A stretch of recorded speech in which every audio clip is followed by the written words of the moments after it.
Salut à tous.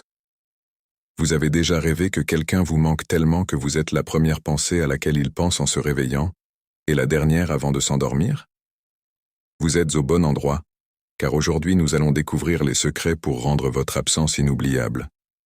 Nous allons plonger dans 10 principes stoïciens qui ne consistent pas seulement à créer un peu de désir, mais à vous transformer en quelqu'un d'absolument irrésistible en votre absence. Comme l'a dit Sénèque, l'absence aiguise l'amour, la présence le renforce. Voyons comment nous pouvons aiguiser cet amour au point où votre absence est profondément ressentie. Et rappelez-vous, ne sautez aucune partie car chaque principe est une pièce clé du puzzle pour maîtriser l'art d'être inoubliablement manqué. Avant de commencer, voici une petite tâche pour vous. Laissez un commentaire ci-dessous avec les mots « dans leurs pensées demain ». C'est court, doux et capture parfaitement l'esprit de notre discussion aujourd'hui. De plus, ce sera amusant de voir combien d'entre vous jouent le jeu. Maintenant, préparez-vous à explorer ces 10 stratégies stoïciennes puissantes qui les feront désirer encore plus votre présence. Passons directement à notre premier principe, numéro 1, l'autosuffisance. Vous vous demandez peut-être, comment être autosuffisant peut-il faire en sorte que quelqu'un me manque davantage? Eh bien, il s'agit de montrer que vous êtes complet par vous-même, ce qui est incroyablement attrayant et intriguant dans toute relation. Imaginez ceci.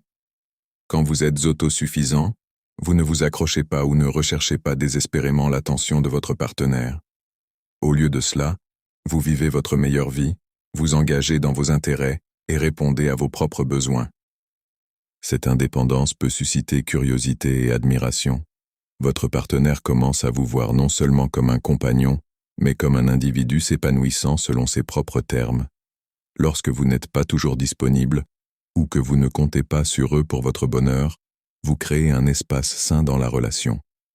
Cet espace n'est pas une question de distance, mais de donner à chacun la place pour grandir individuellement. Et que se passe-t-il dans leur esprit quand vous n'êtes pas là? Ils commencent à se demander ce que vous faites. Ils se souviennent de la façon dont vous gérez les choses avec tant d'autonomie et de sérénité. Et devinez quoi? Ils commencent à manquer ce côté vibrant et autonome de vous. Alors, embrassez votre autosuffisance. Il ne s'agit pas de les repousser, mais de les attirer dans une admiration plus profonde et respectueuse de qui vous êtes. Et rappelez-vous, en cultivant votre indépendance, vous les trouverez pensant à vous demain et de nombreux jours après. Numéro 2. Contrôle émotionnel. Vous pourriez penser, contrôler mes émotions, je veux juste qu'ils me manquent. Eh bien, voici un secret. Maîtriser vos émotions, c'est comme tenir les rênes d'un cheval puissant.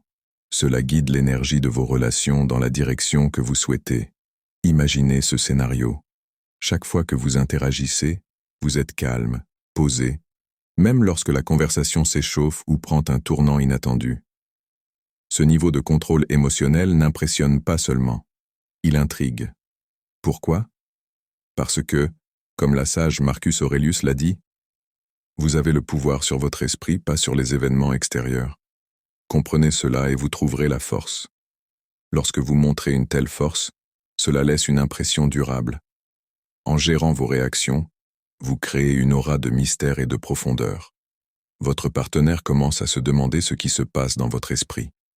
Ils sont habitués à ce que les réactions dictent votre comportement, mais maintenant vous êtes impassible, serein.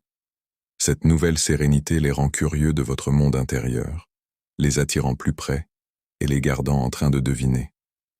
Maintenant, maîtriser vos émotions ne signifie pas devenir un robot. Il s'agit de répondre plutôt que de réagir. Ce léger changement signifie que lorsque vous exprimez vos sentiments, ils sont réfléchis, authentiques et beaucoup plus impactants. Et devinez ce qui se passe alors? Il manque la chaleur de votre affection délibérée lorsque vous n'êtes pas là. Alors restez calme, restez réfléchi, et observez comment ils commencent à vagabonder et revenir vers vous.